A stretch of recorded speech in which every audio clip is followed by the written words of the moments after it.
going to add an item to the Worthington Historical Society archive. The first step, of course, is to have a digital asset. I've just assumed that this rug gripper is a picture or something that's been scanned. Clearly that has no historical interest, but it works for demonstration cases.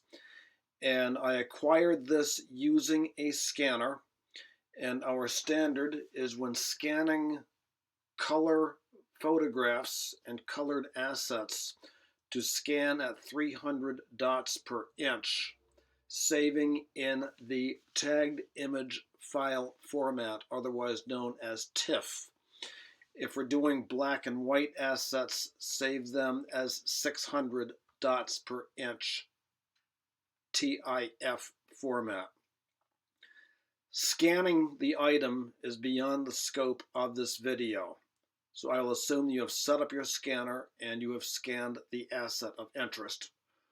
Or similarly, you have taken a picture with your digital camera and you have saved a picture of the item to be archived. Suffice to say, at this point, we have an asset that we're going to add to the archive. So the first thing we need to do is to log in to Omeka with administrative access. If you do not have the administrative password, send me a text or an email and I can make it available to you. Of course, this is limited to members of the Worthington, Massachusetts Historical Society. I will log in. And the first screen that comes up is the items screen. And if it does not, tap on item. Click on the block add an item. In the identifier, I have a separate video which instructs as to how to find the identifier. Every item must have a unique identifier. And I have, for previous work, determined that the identifier is going to be 2020-006. Enter it in, -006. The title,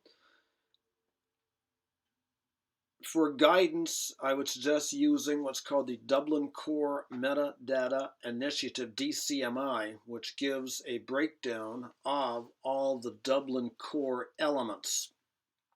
But title is a very brief description of the item.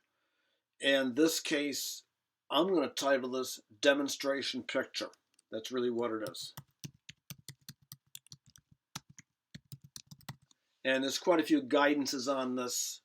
Again, default to DCMI for selecting titles or speak with other people from the Historical Society. Subject is a drop-down list. And in this case, the subject, I've predetermined that it is a historic artifact.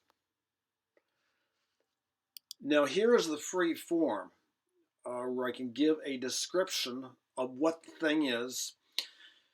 Use DCMI to help with guidance of that. When you're giving descriptions, stick with facts, don't speculate. And if you don't know the proper description, don't put it in, don't speculate. Add an accurate description. In this case, this is a demonstration photograph for use in making a video. Demonstration photograph, use in making a demonstration of adding an item to the archive.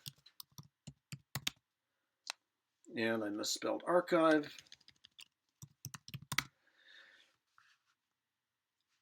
The type of an item, that is from a drop-down. And in this case, the item is the closest thing to it is a physical object. That's the tag of this thing that I put in. The format. The format is the size of the thing involved. The format is the physical size of the item. So we are putting, in this case, I measured it ahead of time. It is 20 by 23.7 centimeters. When adding in dimensions, add them 20 or whatever it is, space, X space, whatever it is, space, whatever the units are. If you're using imperial units, use a decimal format. So in this case, you'd enter it as 4.7 by 8.4 space IN or whatever it is.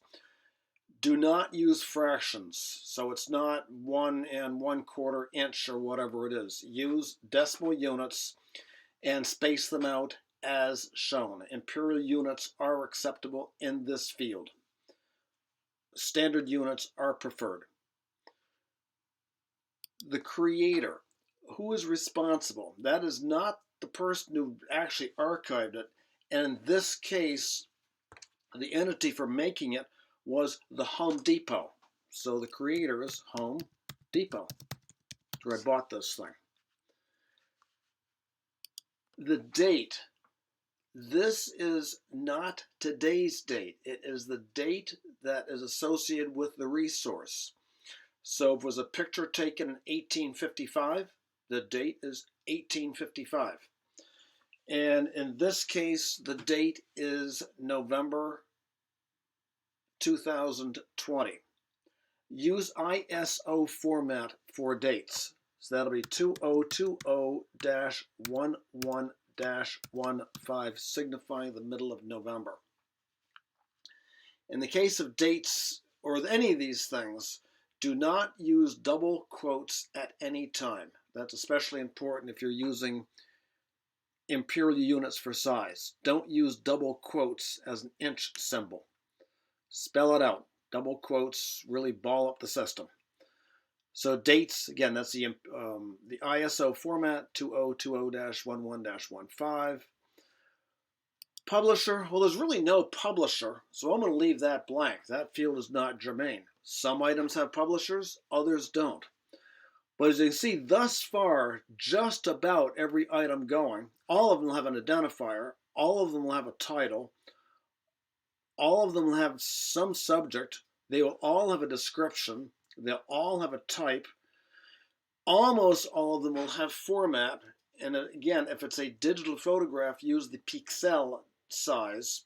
So if it's a 1000 by 1200 pixel image, you'd put 1000 space X space 1200 space PX for an image of 1000 by 1200 pixels. Almost everything will have a creator. If it's completely unknown, leave it blank. Almost every item, but not all, will have a date. Some will have publishers. The date available is when it's actually posted and making it available. And that will be today's date, 2020-11-24. And remaining fields, scroll through them, is part of, well, it doesn't really have that. Medium, well, in this case, a piece of paper, so specify the material. You'll note going back with the format field, they're saying file format, physical medium, or dimensions. We're using dimensions for that and putting the medium into the medium DCMI field. Coverage is, again, that's a drop-down list. It may or may not apply. In this case, it does not apply to this item. Just leave it blank. Relation, it may or may not have that. The mediator, that is who put this thing in, or actually put it into the archive. So in my case, it'd be EL. If somebody contributed it, you'd put their name, and so on. The remaining fields we're just not using that often. They're there in case they are germane. If you're putting something in a foreign language, yes, specify the language, but I expect that 99.9% of the stuff will be English. The remaining fields, pretty much leave them blank. So at that point, you've filled in the Dublin core fields. Now we have to add the item type metadata. If you recall previously, this type was a physical object. So item type metadata, item type, you're going to select it, and in this case it is a physical object, and that's going to bring a drop down. Size, now here you are going to use centimeters, typically 3 dimensions given. So this one is, I know it's 20x 23x 0.5 cm, just like that. That's how it goes in. Typically 3 given, but not always. Predominant material. This particular case, it's a piece of paper. Yes, this does seem repetitive, but put all the fields in. The weight, give the approximate weight in grams or kilograms. In this case, this particular paper, you could put it on a scale and weigh it. I know it weighs about 5 grams. 5 space GR. And now we filled in all of those fields. The next item we need to fill in is for the files. And in this case, I'm going to add this particular item. So I'm going to hit Browse, and an item that is imperative. We have assigned an identifier number to this item, which is 2020-006. Any file you put into it needs to have the same name. So after you've acquired the image with your scanner or your camera, rename it. And if there are several of them associated with a single item, for example, you have one item and you took 3 pictures of it, use the ordinal A, B, C, D, etc. after the identifier number. So in this case, it is 2002-006, and I have renamed it. I'll browse to find it. Here it is, 2020-006. Open. And at this point, we're going to make this thing, we can make this item publicly available. Since it's a demonstration, I won't.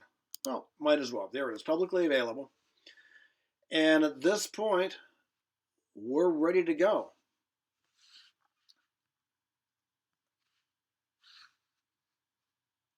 So we add the item. Click on Add Item, and we're adding it. It's uploading.